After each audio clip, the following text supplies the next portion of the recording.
네, 유엔 총회는 전 세계 정상들이 모여서 민감한 문제들을 함께 해결하는 자리인데요. 그렇게 정말 될지는 하지만 알 수가 없습니다. 오히려 세계를 이끄는 지도자가 하는 말에 따라서 글로벌 금융시장 흔들릴 수밖에 없기도 한데요.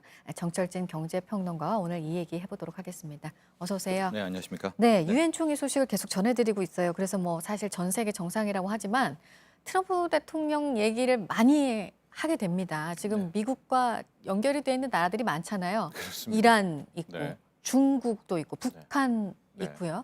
뭐 트럼프 대통령이 지금 미국 내에서 우크라이나 네. 스캔들 때문에 그 대선 때문에 뭐 머리에 어떤 생각이 있을지는 모르지만 이번 유엔 총회에서도 역시 트럼프 대통령의 말에 따라서 좌지우지가 되는 경우가 많습니다. 네, 그렇습니다. 트럼프 대통령 특유의 이제 전략, 본인의 전술이기도 한데요. 본인이 주도권을 잡고 이제 경우에 따라 수에 따라서 자신의 이제 뜻대로 펼쳐가는 그런 모습을 많이 보이고 있는데 네. 이게 왜 중요하느냐? 모든 이게 정치적 외교적 이슈가 다 하나하나가 좀 경제적인 것과 특히 우리 한국 경제에 굉장히 큰 그렇습니다. 파급력을 갖고 있기 때문인데 크게 세 가지입니다. 첫째는 트럼프와 중국, 네. 즉 미국과 중국, 미중 무역 협상에 걸려 있고요. 네. 그 다음은 트럼프와 이란, 미국과 이란과의 관계. 이란을 과연 정말로 공격을 할지 말지가 또 국제유가와 연계돼서 또 다른 게 그렇죠. 나오고 있고 우리 입장에서는 앞서도 많이 다뤘던 이제 미국과 북한, 트럼프와의 북한 이슈 이런 것들이 한국 경제는 하나하나가 지금 다 굉장히 그 경우의 수에 따라서 큰 영향을 미치게 됩니다. 네. 그러면은 일단 중국과의 무역 협상 얘기를 좀 해보면 먼저 그런데 하죠. 이번에 네. 유엔 총회에서는 이를 계기로 해서 그 미중 네. 맞죠? 미중 맞습니다. 정상회담은 없어요. 왜냐하면 예. 왕이 외교부장이 시진핑 주석을 대신해서 유엔 총회에 지금 참석을 하고 있잖아요. 그렇습니다. 지금 유엔 총회에서 실은 시진핑 주석까지 나왔더라면 굉장히 네. 큰 판이 펼쳐질 수가 있는데 말씀하신 것처럼 이번 유엔 총회에는 시진핑 주석은 나오지 않고요. 왕이 외교부장이 이제 대신 나왔기 때문에 네. 실질적으로 미중 무역 협상에 유엔 총회에서는 어떤 메시지는 없습니다. 다만 지금 이제 10월 초에 미중 고위급 무역회담 관련해서 이제 스몰 딜, 빅딜 얘기가 나오고 최소한 더 나빠지지는 않을 것 같다라는 이제 전망들이 나오고 있거든요. 그거 네. 기대감으로 뭐 한국 증시뿐만이 아니라 세계 금융시장이 조금 안정을 찾아가고 있는 모습인데 정말로 스몰 딜이 타결될지 아니면 스몰 딜마저도 깨질지 혹은 그 다음 스몰 딜보다 한층 더 나아간 미중 무역 협상 결과가 나올지에 따라서 앞으로 뭐 10월, 11월, 12월까지의 세계 금융시장은 굉장히 출렁될 수 있습니다. 네, 뭐 이번에 이제 당장 유엔 총회에서 두 정상에 관련한 발언이 나오지는 않겠지만 네. 지금 이제 다음 달 초에 고위급 무역 맞습니다. 협상을 앞두고 있는 상황이고 네. 트럼프 대통령은 재선 이후이면은 더 어려워질 수 있다 이렇게 계속 중국을 압박하고 있는 상황이에요. 네, 그렇습니다. 그러니까 중국 입장에서는 어쨌거나 이 재선을 트럼프 대통령이 못하는 것이 유리하다고 생각하고 있기 때문에 이번만 넘기고 시간을 끌면 이제 어느 정도 승리할 수 있다는 생각을 갖고 있을 거고요. 당연히 트럼프 대통령은 그런 점을 알고 있기 때문에 재선 다음에 상대하려고 하면 더 어려우니까 지금 어쨌거나 결과를 내자 뭐 이런 입장이기도 네. 한데 네. 언론에 많이 나오는 게 지금 스몰 딜, 미중 무역 협상에 있어서요. 네. 빅딜 뭐 이런 네. 얘기들이 나오지 않습니까?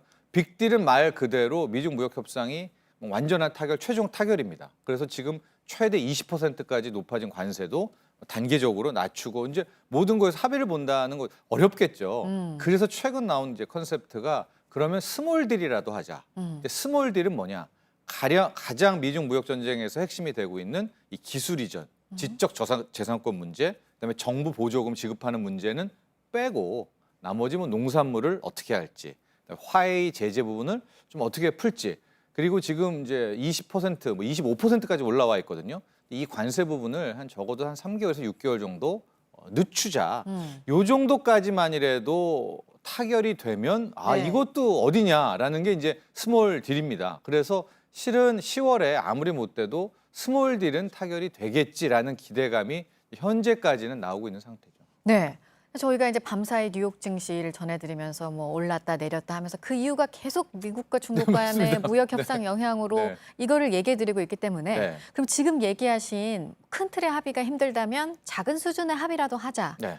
이거를 시장이 긍정적으로 받아들일 수 있을까요? 일단은 그 스몰 딜이라도 될 것이다라는 확신 때문에 여기까지 일단 올라온 겁니다. 국내 증시도 우리 시청자분들 중에 주식 투자하시는 분들 보면 뭐 최근 한 달간 물론 연기금에 이제 참여도 있었지만 굉장히 너무 큰 폭의 반등이 나왔거든요. 우리뿐만이 아니라 뭐 유럽 증시, 미국 증시가 다 이제 오른 이유가 실은 스몰딜은 될 것이다까지 여기까지 올랐어요. 그래서 일단 10월에 스몰딜까지 된다면 우선은 뭐 중립재료다. 이제 여기까지 올라온 것을 멈춘다라고 할 텐데 만에 하나 스몰딜에 위안화 절상, 즉 중국이 미국이 계속해서 위안화 가치가 너무 낮으니까 위안화를 절상시켜라 요구를 하고 있지 않습니까? 이거를 받아들이는 스몰딜의 위안화 절상까지 되면 세계 증시가 한 번 더 금융시장이 긍정적으로 나올 수가 있습니다.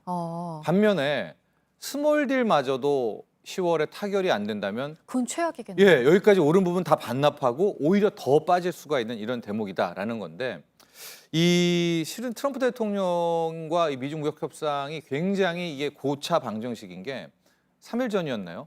트럼프 대통령이 또 갑자기 나는 스몰딜이 싫다. 네. 빅딜 합의를 원한다라고 하니까 또 증시가 큰 폭의 조정을 네. 보였습니다. 이건 무슨 뜻이냐? 빅딜은 누가 봐도 안 될 거라고 예상한다는 거죠. 근데 트럼프가 나는 스몰딜보다 빅딜로 가겠다라는 것은 미중 무역 협상을 더 난항으로 가겠다라는 뜻이기 때문에 시장은 네. 또 그걸 그 뜻으로 받아들이는 그런 모습이어서 제가 봤을 때 이제 10월에 정말로 네. 스몰딜이 되느냐 안 되느냐부터 확인하는 것이 미중 무역 협상에서는 핵심일 것 같습니다. 네.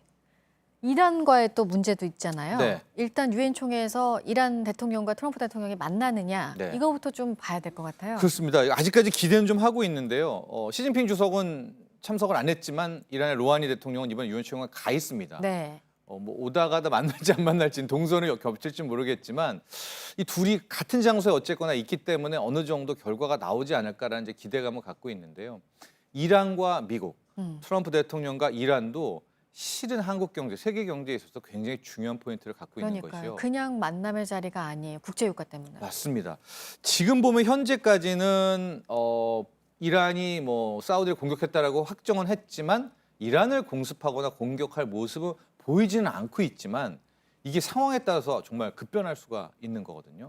만에 하나 최악의 국면에 있어서 정말 미국이 이란을 공습 내지는 공격하게 되는 이런 전쟁 국면으로 가게 될 경우에는요. 이때부터는 한국 경제뿐만이 아니라 뭐 한국, 일본, 독일, 그러니까 즉 수출로 성장의 엔진을 삼는 국가들은 다 힘들어질 수밖에 없는 게 국제 유가가 그날 한번 뭐 사우디 피격했을 때 하루에 뭐 20%도 폭등하지 않았었습니까? 네. 유가가 다시 이제 급등할 수 있는 가능성이 있기 때문에 이 국제 유가란 차원에서 이 미국이 과연 이란을 어떻게 대처할지가 굉장히 큰 변수이기도 한데 네. 이게 그럼 그거를 알려면은 이번에 유엔 총회에서 지금 아직까지는 모른답니다. 모른답니다. 트럼프 예, 대통령이 예. 이것도 스타일이잖아요. 뭐 예. 지켜봅시다. 계속 그렇게 얘기하고. 그렇죠. 예. 근데 이번에 만약에 만난다면 좀 불안감은 네. 조금 해소가 될 수 있을 것 같아요. 상징적으로 해소가 만나면. 될 수 있을 것 같은데 네. 트럼프 대통령이 항상 이렇게 또 만나잖아요. 그리고서는 바로 또 제재를 가하는 것이 이미 이란에게 있어서는 뭐 세컨더리 보이콧 이상 수준의 뭐 금융 제재를 하고 또 다시 걸어놨기 때문에 이란 입장에서는 그걸 푸는 것이 급선무 아니겠습니까? 그러니까 이란도 이게 쉽게 타결이 될 가능성이 좀 낮아 보이고 이게 이제 더 악화되는 국면으로 가고 이란이 뭐 추가 반발을 한다거나 할 때는 이번에는 미국도 공격과 공습을 안 할 수가 없거든요. 이미 이제 트럼프 대통령은 전쟁을 못하는 겁쟁이다 뭐 이렇게까지도 세간에서 나오고 있기 때문에 그러니까 향후 중요한 것은 이란이 어떻게 이번에 미국의 경제 제재를 대응할 것인가에 따라서 굉장히 중요한 것들이 결정나게 될 것 같습니다. 네. 트럼프 대통령이 오늘은 이제 문재인 대통령을 만났고 네. 이번에 이제 아베 총리도 만나요. 일본 네. 아베 총리. 근데 그것도 우리가 지금 지켜봐야 될 부분이 일본 그 자동차에 대해서 추가 관세를 만약에 제외해 주는 걸로 이번에 얘기가 되면 네. 이것도 우리한테도 영향이 크잖아요. 굉장히 좀 중요한 이 질문이신데요. 이런 게 있어요. 그 시간이 좀 지났지만 5월에 트럼프 대통령이 느닷없이 미국 무역확장법 232조를 통해 가지고 앞으로 미국에 수입되는 모든 외국산 자동차에 대해서 무려 25% 관세를 매기겠다라는 이게 굉장히 좀 뜬금없고 네. 뭐 그냥 뭐야 이런 느낌이 들잖아요. 그 대신 6개월의 유예 기간을 주겠다라고 했습니다. 그러니까 그 유예 기간은 11월에 이제 시작이 되는 거예요. 그걸 기억하고 있다면. 그러니까 일본 입장에서는 25% 관세라는 게 굉장히 크게 느껴졌기 때문에 지금 일본 뭐 아베 정부가 뭐 옥수수를 사준다 이런 것도 그 반대급부에는 25%를 매길 거라고 보고 있거든요. 그래서 지금 여러 보도들이 나오고 있는데 이런 어떤 일본의 노력, 뭐 이런 농산물 구매 이런 것 때문에 일본만큼은 25%가 아닌 기존의 2.5% 뭐 관세로 끝낼 것이다. 라는 보도들이 좀 나오고 있거든요. 네. 근데 만약에 이렇게 된다면 일본 자동차만 빼주는 거잖아요. 그러면 우리는 뭐 11월에 25% 관세.